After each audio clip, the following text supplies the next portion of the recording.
السلام علیکم ورحمۃ اللہ وبرکاتہ۔ اعوذ باللہ من الشیطان الرجیم، بسم اللہ الرحمن الرحیم۔ یا ایہا الذین آمنوا لا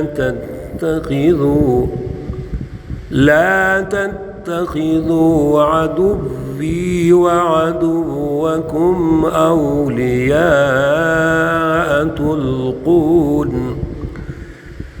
تلقون الیہم بالمودة وقد کفروا بما جاءکم من الحق، صدق اللہ العلی العظیم۔ اللہم صلی علی سیدنا و مولانا محمد النبی الامی وعلی آلہ واصحابہ وبارک وسلم وصلی علیہ۔ معزز سامعین و سامعات، پارہ نمبر 28 سورۃ الممتحنہ، آیت مقدسہ نمبر 1 ہے۔ اللہ رب العزت اس آیت مقدسہ کا اور اس سورہ مقدسہ کا اور پورے قرآن پاک کا ہمیں فہم عطا فرمائیں، اعلیٰ شعور عطا فرمائیں اور عمل کی توفیق اور صلاحیت عطا فرمائیں۔ گزشتہ درس میں سورۃ الممتحنہ کا شان نزول عرض کیا تھا۔ سورۃ الممتحنہ کا سورۃ الحشر سے کیا ربط ہے وہ گزارش کی تھی، اور خلاصہ یہ تھا کہ اللہ رب العزت کسی بھی جماعت کا جو سیاسی نظام ہے وہ کیسے مضبوط ہوتا ہے۔ سیاسی نظام کی مضبوطی میں جو مشاورت ہوتی ہے، راز ہوتے ہیں جماعتوں کے اندر، ان کی حفاظت کیسے کرنی ہے، بہت ضروری ہے حفاظت کرنی۔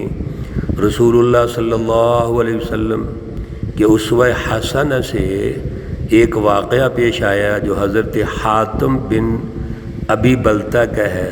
بہت اونچے صحابی ہیں، بدری صحابی ہیں، لیکن ایک غلطی ہوئی، اس غلطی کے عنوان سے ایک واقعہ پیش آ گیا، اور پھر اس واقعہ کے تناظر میں اللہ رب العزت نے کچھ اصول و ضوابط ارشاد فرمائے ہیں۔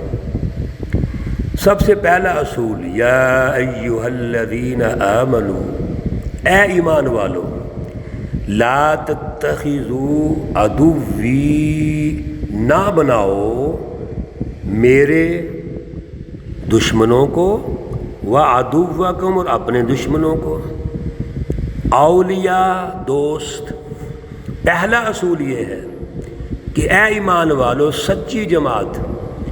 اب یہ ایمان والوں کو جو حکم دیا جا رہا ہے، ظاہر اس واقعہ کے تناظر میں آیات نازل ہو رہی ہیں، لیکن یہ صرف اس واقعہ جو وہاں پیش آیا مدینہ المنورہ میں، میرے عزیزو، آیات تو وہاں نازل ہوئیں، لیکن حکم تو آج بھی ہے اور قیامت تک ہے۔ ہم نے بھی تو دیکھنا ہے نا کہ میرے دشمن یعنی اللہ کے دشمن اور تمہارے دشمن، ان کو دوست نہیں بنانا۔ اصول یہ ہے کہ جو آپ کا دشمن ہے اس کو دوست نہ بناؤ۔ دوست بنانے کا مطلب یہ ہے کہ نہ تو ان کی پالیسی کو قبول کرو، ان کی فلسفی کو قبول کرو، ان کے سسٹم کو قبول کرو، اور نہ ہی اپنا جو سیاسی نظام ہے، آپ کے راز ہیں، مشاورت ہیں، ان کو پہنچاؤ کہ ایجنٹری کا کردار نہ ادا ہو جائے کہیں۔ تو دوستی تو اسی کی ہوتی ہے نا جہاں انسان اپنے اندر کی بات بھی کر دیتا ہے۔ یہاں منع فرما دیا کہ دشمن کیسے دوست ہو سکتے ہیں۔ قرآن پاک میں اللہ رب العزت نے یہود و نصارہ کے بارے میں یہی فرمایا، یا ایہا الذین آمنوا لا تتخذوا الیہود والنصارى اولیاء، ان یہود و نصارہ کو دوست مت بناؤ. لا تتخذوا نفی کا صیغہ ہے، نہیں کا صیغہ ہے، حکم ہے اللہ تعالیٰ کا.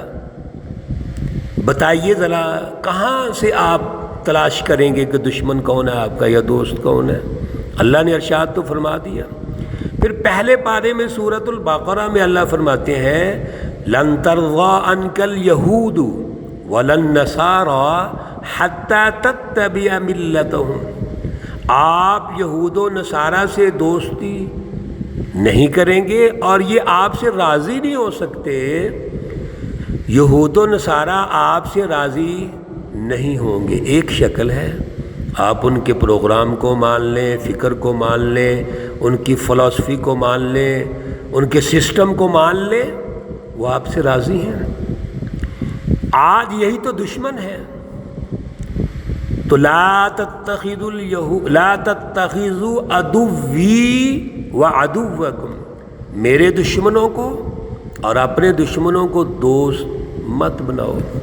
میرے عزیزو، یہ کیسے ممکن ہے دنیا کے اندر؟ کوئی تاریخ تو بتائیے کہ دشمن سے دوستی کر کے آپ اس پہ بالادستی کر لیں، حاصل کر لیں. دشمن کو دشمن سمجھو گے تو شکست دو گے نا. ایک دوستی وہ ہوتی ہے ویسے ملنا جلنا، معاہدات کرنا، ایک دوسرے سے لین دین کرنا برابری کی بنیاد پر. وہ تو رسول اللہ صلی اللہ علیہ وسلم نے میثاق مدینہ میں کیا، صلح حدیبیہ میں ہوا ہے، اور دیگر معاہدات ہیں ہمارے بے شمار. ایک دوستی یہ ہے کہ آپ اس کے فکر کو مان لیں، اس سے کمپرومائز کر لیں، اس کی بالادستی کو تسلیم کر لیں. اپنی جو جد و جہد ہے، اپنے راز ہے، مشاورت ہے، وہ ان کو دینا شروع کر دیں. اس بات کو سمجھیے ذرا فرق. تو پہلا اصول یہ ہو گیا. دوسرا کیا ہے؟ اور پھر دوستی جو تم کر رہے ہو ان کے ساتھ، اللہ رب العزت نے کتنی کھول کے بات کر دی. تلقون الیہم بالمودہ، تم ان کو دوستی کے پیغام بھیجتے ہو. آپ اپنے راز ان کو بتاتے ہو، ان سے دوستی کرنا چاہتے ہو.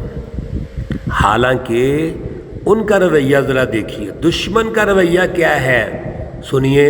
وَقَدْ كَفَرْتُمْ، اور تحقیق وہ منکر ہو چکے ہیں، انکار کر چکے ہیں، بِمَا جَاءَكُمْ، جو تمہارے پاس آیا، من الحق، سچا دین، جو اللہ کی طرف سے رہنمائی آئی، اعلیٰ پروگرام آیا، فلسفہ آیا، دین حق آیا. حق کے بارے میں پیچھے کئی دفعہ ہم وضاحت کر چکے ہیں. حق کا انکار کر چکے ہیں. جب اللہ کا انکار کر دیا تو یہ اللہ کے دشمن ہو گئے. اور جب آپ رسول اللہ صلی اللہ علیہ وسلم اور سچی جماعت کی بالادستی کا انکار کر دیا، معاہدے توڑ دیے، تو یہ تمہارے دشمن ہو گئے. یہ تو مشترکہ دشمن ہے. پھر دشمن کیا کرتا ہے؟ سنیے ذرا. اللہ رب العزت سبحان اللہ کتنے خوبصورت انداز میں ارشاد فرما رہے ہیں، اور آج کے دور میں بھی یہی ہے. یاد رکھو دشمن نے کیا کیا تھا؟ یخرجون، وہ نکالتے ہیں، الرسول، رسول اللہ صلی اللہ علیہ وسلم کو، وَإِيَّاكُمْ، اور تم کو. دشمن یہ کرتا ہے کہ وہ ملک سے اپنے جو مخالف ہیں ان کو جلا وطن کرتا ہے، بے وطن کر دیتا ہے، ان کی سیاسی حیثیت چھین لیتا ہے. دو ہی کام دشمن کرتا ہے، یا ان کو قتل کرواتے ہیں. آج بھی یہی ہو رہا ہے کہ اپنے دشمن کو، جس کے نظام کو تم برداشت نہیں کر رہے، کوشش کرتے ہیں ان کو ختم کروا دو. سامراج نے آج بھی یہ کیا، ماضی میں بھی یہی کیا ہے. اور یا ان کو ہجرت پہ مجبور کرتے ہیں، مہاجر بنا دیتے ہیں. کیوں؟ ان کو خطرہ ہوتا ہے کہ ان کو گرفتار کرو اور اندر رکھو یا مار دو. اور آج دور گرفتار کر کے اندر رکھنے کا بھی ہے. مطلب کیا ہے کہ آپ کی سیاسی حیثیت ختم کرنا چاہتے ہیں، قومی حیثیت چھیننا چاہتے ہیں. ان کفار مکہ نے مشرکین مکہ نے کیا کیا تھا رسول اللہ صلی اللہ علیہ وسلم کو بھی اور آپ کو جماعت صحابہ کو مجبور کر دیا ہجرت کرنے پہ. تمہارا قصور کیا تھا؟ ذرا توجہ تو کرو. اللہ رب العزت عنوان بنا کے سمجھا رہے ہیں اس سچی جماعت کا کیا قصور تھا. ان تؤمنوا، یہ کہ تم ایمان لاؤ، باللہ، اللہ پر، ربکم، جو تمہارا رب ہے. ایک ہی قصور تھا اس سچی جماعت کا کہ وہ اللہ پر ایمان لا کر اللہ کی بالادستی چاہتے ہیں، وہ عدل کا نظام قائم کرنا چاہتے ہیں، فلسفہ توحید کو غالب کرنا چاہتے ہیں، عدل کا معاشی نظام غالب کرنا چاہتے ہیں. ابو جہل کے ظالمانہ نظام کو چیلنج کیا انہوں نے، تو انہوں نے آپ کو ہجرت پہ مجبور کر دیا، یہاں سے نکال دیا انہوں نے. اور اللہ کا گھر، سبحان اللہ، بیت اللہ شریف جو مرکز انسانیت، میرے پیارے رسول اللہ صلی اللہ علیہ وسلم کو کتنی محبت ہے اس مرکز سے، جو دین حنیفی کا مرکز ہے، ابراہیم اور اسماعیل علیہ السلام کا مرکز ہے. اس کو چھوڑ کر مدینہ شریف چلے گئے. یثرب، مدینہ کا پہلا نام کیا تھا؟ یثرب گئے ہیں. یہ تو میرے پیارے رسول اکرم صلی اللہ علیہ وسلم کے جانے کے بعد مدینہ بنا ہے. تو یہ قصور ہے آپ کا، اللہ پر ایمان، اس کی بالادستی، اس کے نظام کو قائم کرنا، دین حق کو غالب کرنا. یہ قصور ہے جس کی وجہ سے تمہیں مہاجر بنایا. انشاءاللہ العزیز اگلے درس میں کوشش کریں گے اس کو مکمل کریں. میرے عزیزو توجہ رکھو، غور و فکر کرو، بڑی اہم اللہ رب العزت کی رہنمائی ہے، اور آج کے دور میں بھی یہی ظالم طبقات کر رہے ہیں. اللہ ہمیں اعلیٰ شعور عطا فرمائے، اعلیٰ صلاحیت عطا فرمائے. اللہ رب العزت تمام بیماروں کو شفائے کاملہ عاجلہ مستمرہ عطا فرمائے. اللہ رب العزت تمام مرحومین و مرحومات کو جنت الفردوس میں اعلیٰ مقام عطا فرمائے. ربنا تقبل منا انك انت السميع العليم وتب علينا انك انت التواب الرحيم.